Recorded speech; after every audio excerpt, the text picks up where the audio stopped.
Welcome back for part 3 of Hermetic Divagations. This section is called Astral Exigencies. 1.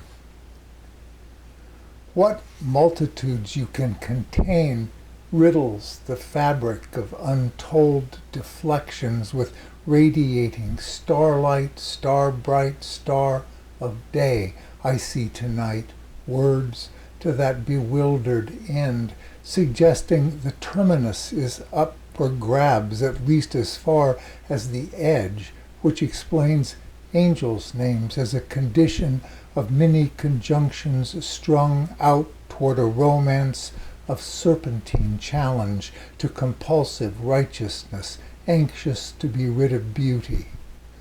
Bombs fall next door, amber eyes peer, torn flesh riddled through and through with puzzled intricacies of language once spoken in distant myth.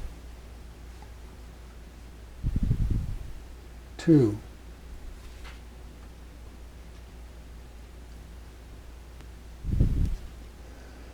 The point has been a question mark on the facade of winter interrogation of love's inscribed obligation on the mausoleum lintel all along.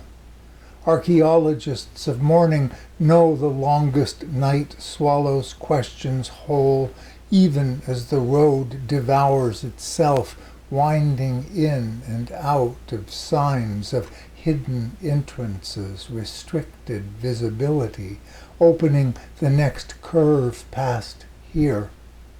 Where do they come from? Not so much the angels as the fragrant portals, signals conceived in alien heat of astral congress scattered across the sky, hidden entrances in a world of restricted visibility. Where is here also asks the longest night, what's the plan, and promptly sinks into a lightless maw. 9 months later is one answer for what's next, though the question is missing amid aisles and aisles of duplicate product. The next hidden entrance resembles a story or war. Angels and scattered foot tracks over dunes toward ancient causalities, the scent of water.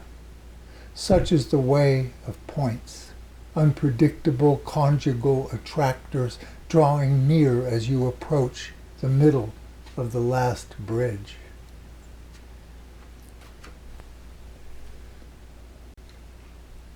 3. It's hard to hold to stars when proliferating massacres name their demand at the place where hidden entrances lurk in green blur. What it means equals the destiny of a heliotropic flutter form attractor, visibility's further fact. The old names still ring with certain cellular claim, that clamor for admission to enduring darkness beyond night's knowing. Wreckage-strewn measure staggers and stumbles in administrative transformation, but the names escape familiar assertions of factual glare. The term has its own insistent delivery date, written in the passage out of the war into a new country of extended mountains, thought of water rushing into first immersion's clarity. Then she is there.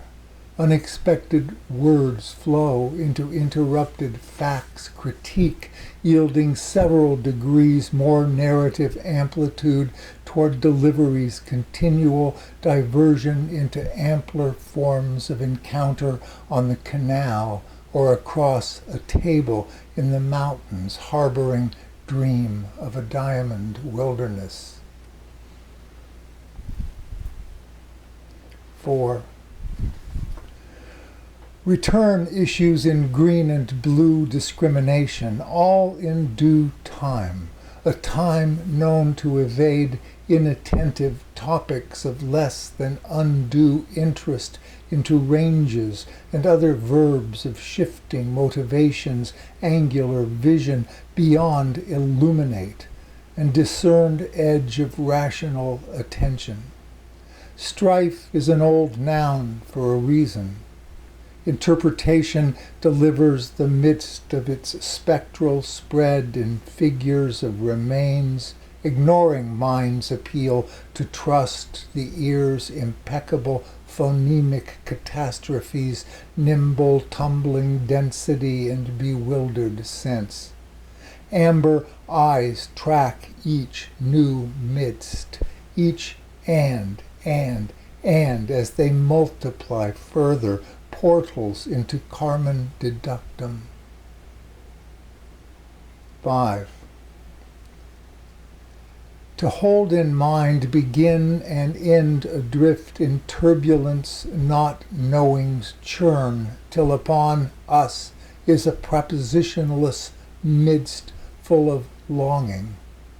Dark matter everywhere, thick as due time, subject to figure eruptions, the rose sauvage and rumored unions of more than expected combined force. In fact, a whole new expansion into moments of unbearable green and blue, radium blue, she said, each word lit with death glow.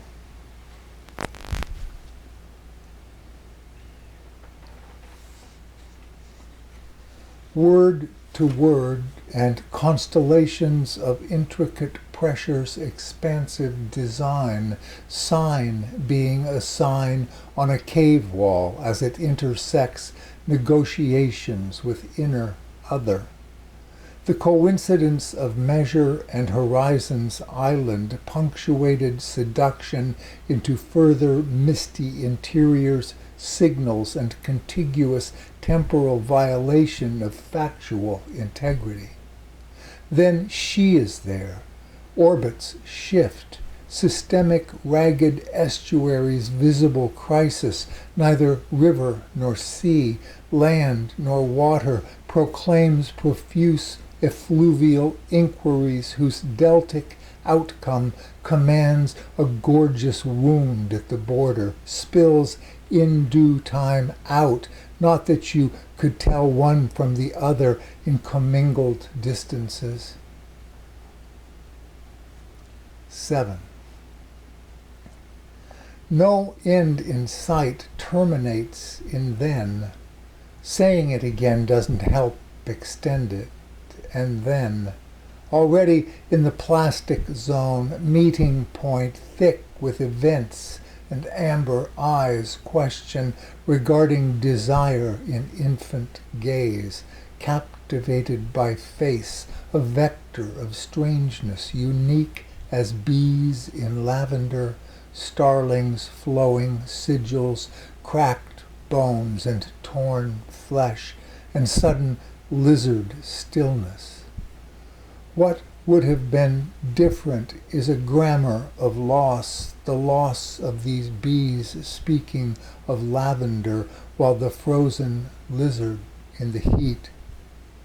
Then she is there remains the grammar of star jasmine, savage rose. 8. Getting to the end of intact mind requires cartological help.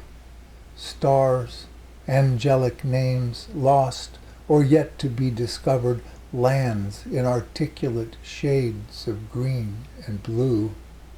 Period is a term overhung with wild roses, delivers captivated measures onset.